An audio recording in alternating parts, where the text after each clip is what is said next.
আগারগাঁও জাতীয় রাজস্ব বোর্ড ভবনে অর্থ আইন 2024-এর মাধ্যমে প্রত্যক্ষ করে আনীত পরিবর্তনের বিষয়ে এই সেমিনার। এ সময় পুরো প্রক্রিয়া অটোমেশনের তাগিদ দিয়ে রাষ্ট্রের সঙ্গে কর ব্যবস্থা সংস্কার করার কথা জানান বাংলাদেশ সিভিল সার্ভিস ট্যাক্সেশন অ্যাসোসিয়েশনের সভাপতি। এই নতুন বাংলাদেশের আমাদের সংস্কার শুরু হয়েছে, সংস্কার দরকার। রাষ্ট্র সংস্কারের সাথে আমরা আমাদের আয়কর বিভাগেরও সংস্কার দেখতে চাই। আইন কানুন ব্যবসা বান্ধব করার পাশাপাশি কারো ওপর জোর জুলুম করে কর আদায় করা হবে না বলে জানান এনবিআর চেয়ারম্যান। আমরা কখনোই জোর করে ট্যাক্স আদায় করব না।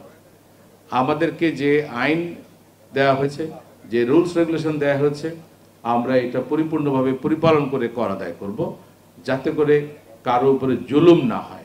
ভয়ের সংস্কৃতি থেকে ন্যায় প্রতিষ্ঠার মাধ্যমে সুষম কর কাঠামো গড়ে তোলার তাগিদ দেন অর্থ উপদেষ্টা। গুটিকতক লোকের উপর ট্যাক্সের বলে যাবে, সেটা কিন্তু ঠিক না। ট্যাক্সের একটা প্রিন্সিপাল আছে, equity and ability to pay. আপনার যদি এবিলিটি থাকে আপনি পে করবেন।